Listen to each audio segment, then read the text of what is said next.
Hi, hello, I'm back with another reaction video. Today I'm going to react to the most awkward interviews in hip-hop history.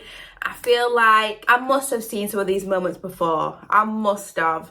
Let me know in the comments if you've seen some of these moments, what you think about them. But anyways, guys, before I jump into this, make sure you jump over to my Instagram, follow me over there so you're kept in the loop.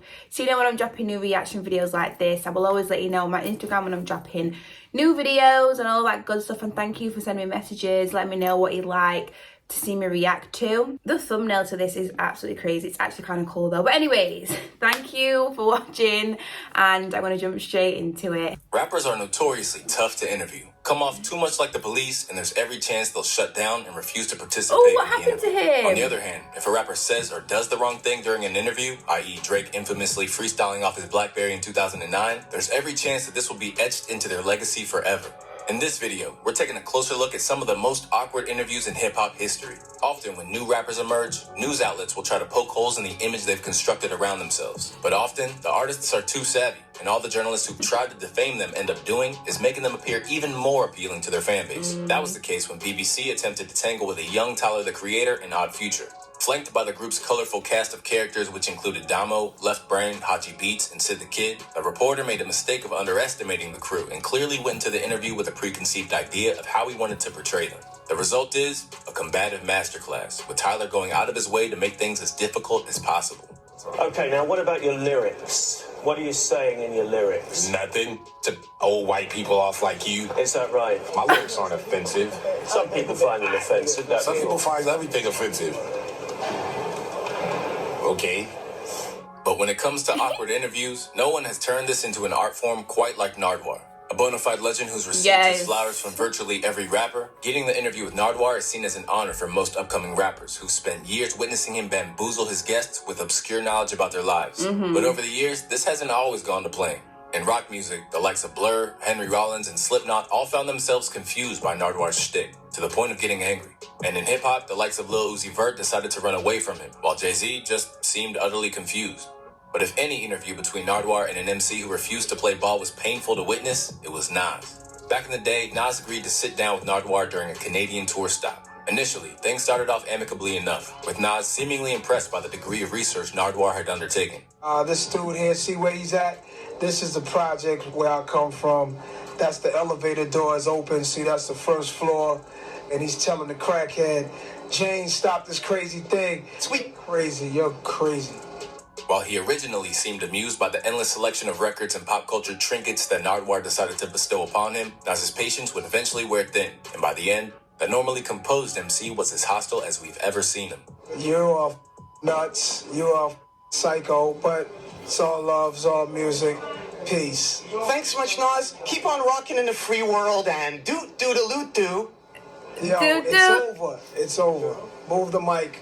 Move the mic. You must know though, like, you must get the vibe off of him though, that he's just, it's just like a character and he's literally just, that's just how he is. That's what I'd probably think though if he's interviewing me for some reason. Like, I just think this is just his stick. Like, this is just how he is. This is just him and this is just his character. But it's over. I don't know. It's over.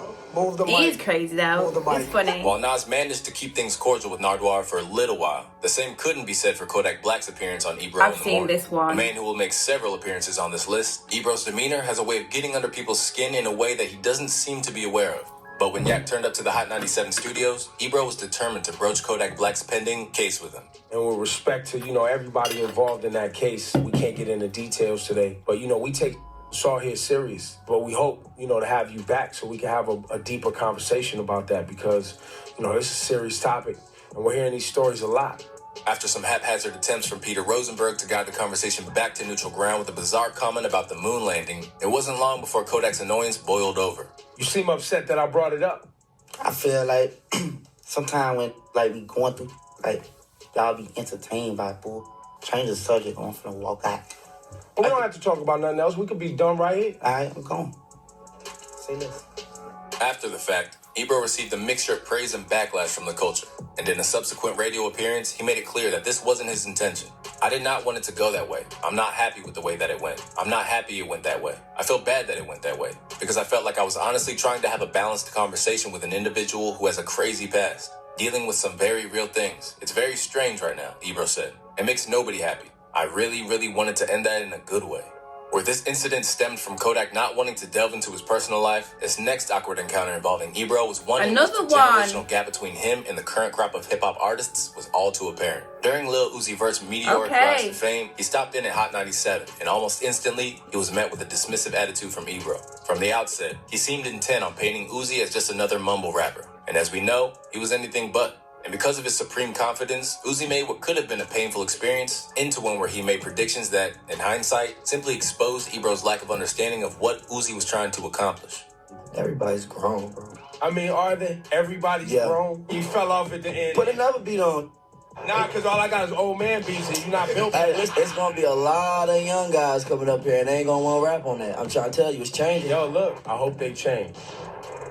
But as I've seen with all you little young that think you nice. Yeah. Y'all get to like 27, 28, and y'all get to struggling, and y'all be trying to come back tell you find that sound. I ain't gonna struggle, bro. And guess what? I'm gonna be here. Yeah, it's gonna be totally different too. I'm gonna be all the way a rock star by then. History's proven Uzi to be right, with his decision to stay the course paying dividends for years to come. But while his appearance on Hot 97 emboldened him, there are other cases in which a chaotic interview can set the course for a massive change in an artist's life. I remember Here we have Boom Gang's disastrous appearance on No Jumper. An incident which Adam 22 has categorized as the worst interview in No Jumper history, Boonk appeared notably intoxicated from the start. And although there's an argument to be made that Adam should have never put him in front of the camera in the first place, he did appear to try to wind things up as soon as he could, particularly as Boonk began to repeat himself. Boogate is right now. I've been up for the past 3 weeks. Because I would like to do an interview when you're sober. Nah, you don't want to do an interview when I'm sober. I mean, I had the hiccups from me like this. The hiccups are not the biggest problem, but yeah. Okay. Boom Gang, everybody. Thank you very much. Appreciate you. Since then, Boom, now named John Gabbana, has turned his life around. Yeah, but while I've Boom seen Gang him. all but left music without leaving a mark on the industry, two men that have are Childish Gambino and Chief Keef. Both exploding into the scene in the early 2010s, ATL's Donald Glover has become a pioneer in nearly every avenue, while Glow Gang's Chief Keef was instrumental to the foundation of drill as we know it. But as it became clear when Noisy aligned the two for a one-on-one interview, it became obvious that despite their significant contributions to the game, they lacked natural chemistry when brought together. Over the course of a painful 4 minutes, the pair couldn't find sufficient common ground, nor enough mutual admiration to make it work. With Keith clearly irritated by the conversation, making it known that he would rather not have to endure it, while Donald struggled to find something to say. You don't like talking that much. You said you're not a big talker. I feel that. You're 17. You're about to turn 18. Yeah. I didn't really like to talk that much when I was 18. I just kind of like drew a lot of stuff. You got a lot of tattoos. You ain't got no tat? I might get one that just says what I'm allergic to or something like that. I heard you like belts a lot. Somehow, things got even more excruciating when the conversation turned to music, with Donald misquoting Chief Keef's breakout hit in possibly the worst way conceivable. Spoke to people. That line, like a fart, that's that I don't like. What's that? Is that all there? Yeah, no. What's the first part? What's the last one? That's it. Swing dishes. I don't like fart. Damn. Where interactions like Keef and Gambino's painfully stunted conversation was the product of mutual misunderstanding rather than animosity, there are other cases where personal grievances spill over into the airwaves. This was definitely the case when it came to Joe Budden's infamous appearance on Hot 97. Set to appear on the show to promote Rage and the Machine, both Joe's beef with Drake and his high-profile issues with his former podcast co-host Marissa Mendez were brought up on air. Left angered by Hot 97 hijacking the interview to discuss anything but his album, Joe let his issues with Ebro and Peter Rosenberg be known in the most Joe way possible. I don't think that you guys are able to have an objective conversation, number one. Number two, this podcast conversation is not a conversation I care to have, especially not early in the morning. Number three, if Peter and or Marissa feel a way, then there are other mediums for that to be discussed if it's going to be discussed at all. Next time I come here for an interview, send my manager the talk points. I didn't know that this would be an utter complete waste of time. You should have known that. We talked about Drake for 10 minutes, and we talked about the album for 30 we played your song. And then we talked about Marissa and Peter. You want to talk about beats? You want to talk about snares and hi-hats? I want you to talk about something. You want me to pull A-Rab up and talk about the NBC Renaissance? Yo, the bar you spit, this pattern you used, the percussion, the way you used your voice like a drum and the percussion and fell in the pocket at the end, so it's hard. I want to thank all of you for your time. What should we have covered? I don't know. That's y'all job to talk about. I don't do a morning show. I do a podcast. Oh, he's off. He's off. We'll talk more album time. No, we won't. No, we won't. Joe was on the receiving end of a grilling that he neither signed up for nor wanted. But that doesn't mean that he necessarily had any empathy for others when he placed them in a similar situation. I was going to say. Here we have Joey Jump Off's infamous Everyday Struggle showdown with Lil Yachty. Appearing on the headline-making Complex show was always a calculated gamble, and appearances from Vic Mensa and a near-physical altercation with Migos certainly made for compelling viewing. But they all pale in comparison to what happened when the rapper that was then Quality Control's newest star appeared. Over the course of the interview, Budden seemed incredibly frustrated by what he saw as Yachty's naivety and ignorance. I don't care about the business part. I care about how Yachty feels. You're giving me every day because life is moving in such a positive way. I can't get slowed down. Nobody is one thing forever. You cannot tell me in the music business you are happy 24/7. That is a lie. That is bull. And I refuse to have somebody tell me bull. I want to have an honest conversation. So when you come from a college dorm room with no money and you ain't getting no play with no girls, you have no car, and you come to having 3-4 cars, you got millions of dollars, $500,000 on your body just to wear, how could you be upset? Because I don't think that's where your values lie. That's why. Is that sounding old guy mad still? It sounds like you know you left me trying to bring it back. I ain't gonna win.